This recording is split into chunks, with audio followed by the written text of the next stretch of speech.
अमित शाह कल पटना पहुंचे। पटना पहुंचने के बाद उन्होंने पहले भाजपा प्रदेश कार्यालय में विधायक, विधान परिषद के सदस्य और सांसदों के साथ बैठक की। बैठक में ये मैसेज दिया कि बिहार में फिर से एनडीए की सरकार बननी है। केंद्र सरकार और राज्य सरकार के कामों को जन जन तक पहुंचाना है। अमित शाह ने गोपालगंज में भी सभा की। गोपालगंज के बाद सीएम आवास में मुख्यमंत्री नीतीश कुमार के एनडीए के तमाम घटक दलों के साथ भी उन्होंने बैठक की। बड़ी बैठक एनडीए की फिलहाल हुई। केंद्रीय गृह मंत्री अमित शाह के नेतृत्व में और क्या कुछ मतलब या क्या कुछ डिस्कशन? बहुत सहज माहौल में चर्चाएं हुई और क्योंकि निरंतरता में ये बैठकों का दौर चल रहा है। पिछले दिनों दिल्ली में भी आपने देखा एनडीए के तमाम सांसदों की बैठक, उसमें जेपी नड्डा जी आए थे और इसी तरीके से आदरणीय गृह मंत्री जी बिहार आए हुए थे और स्वाभाविक था कि वो बिहार आए हैं। सारे दल एक साथ बैठे।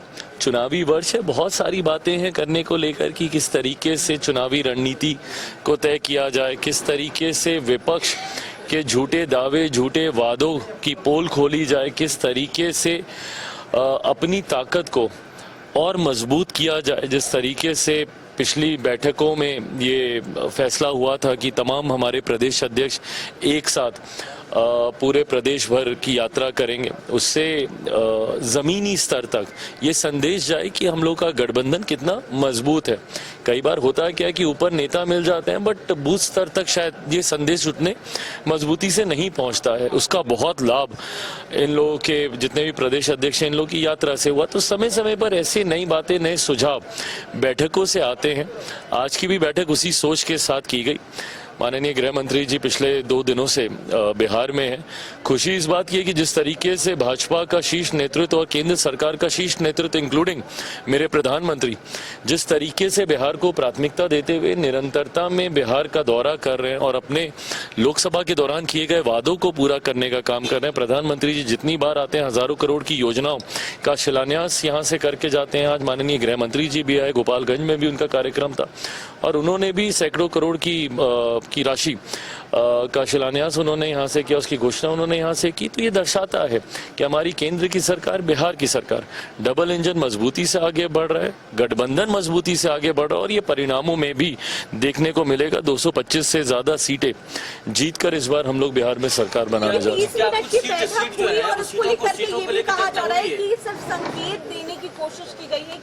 जो एनडीए गठबंधन है वो पूरी तरीके से इंटैक्ट। संकेत बोल लीजिए या भाई अब गठबंधन है, चुनावी वर्ष है, बैठेंगे ही ना साथ में, क्यों नहीं बैठेंगे?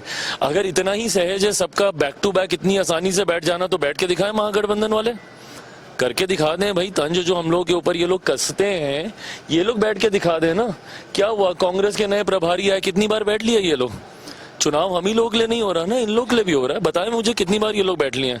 तो अगर कोई इसको फोटो आप भी बोल रहा है या सिर्फ सांकेतिक मुलाकात बैठकें भी अगर बोली जा रही हैं तो इसमें बताएं ना सांकेतिक तौर पे ये लोग भी तो करके दिखा दें विपक्ष के नेता।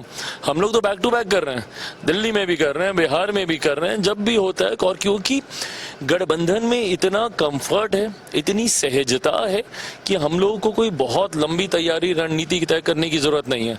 बट अगर इतना ही सहज गठबंधन का एक साथ बैठना है तो महागठबंधन भी एक बार बैठ के दिखाता है। सर एक सवाल, आप बैठक में भी, ये बैठक में सीटों, आप लोग जो 5 लोग हैं तो सीटों को लेकर के क्या कुछ चर्चा है, कुछ हुई इस तरह की बात? भाई देखिए, मैं आपको हर वो बात साझा करूंगा जो गठबंधन की मर्यादा में रहते हुए मैं कर सकता हूं।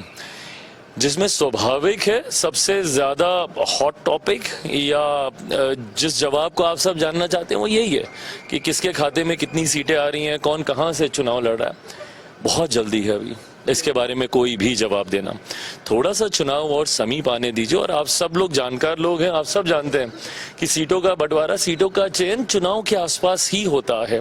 तो मुझे लगता है थोड़ा समय अभी और बीतेगा। अभी रणनीतियां तय हो रही हैं, इस दौरान हम लोग क्या क्या और बड़े कार्यक्रम एक साथ मिलकर कर सकते हैं। प्रधानमंत्री जी के और कार्यक्रम अभी लगने वाले हैं, उसकी कैसे रूपरेखा तैयार कर सकते हैं। प्राथमिकता फिलहाल ये सारे विषय। जो बिहार में बढ़ी हुई लगातार घटनाएं हो रही है, अरेस्टिंग होती है, घटनाएं भी बहुत हो रही है, दलितों के साथ भी खास करके हो रही है, इसके लिए, इसको लेकर के आप भी कहीं न कहीं? नहीं, देखिए ये बिल्कुल चिंता का विषय, चुनावी वर्ष है।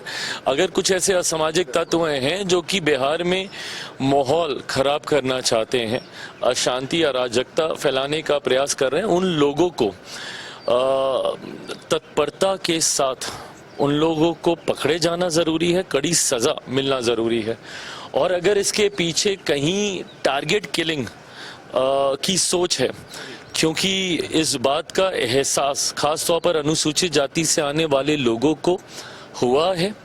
हम लोगों को भी इस बात की चिंता है कि जिस तरीके से कई जिलों में पासवानों को चिन्हित कर उनकी हत्या की गई, ये कतई बर्दाश्त नहीं किया जा सकता है। मुख्यमंत्री जी से भी अलग से भी मैंने इस विषय पर अपनी चिंता और गंभीरता से इस विषय को रखने का कार्य किया है। Law and order, sense of security किसी भी राज्य में सबसे ज़्यादा महत्वपूर्ण विषय सूची में आता है। ऐसे में बिहार की हमारी सरकार भी इतनी गंभीर है और हर उस असामाजिक तत्व को, अपराधी को चिन्हित किया जा रहा है जो चुनावी वर्ष में इस तरीके की सोची समझी संभवतः रणनीति के तहत अशांति फैलाने का प्रयास कर रहा है। Thank you.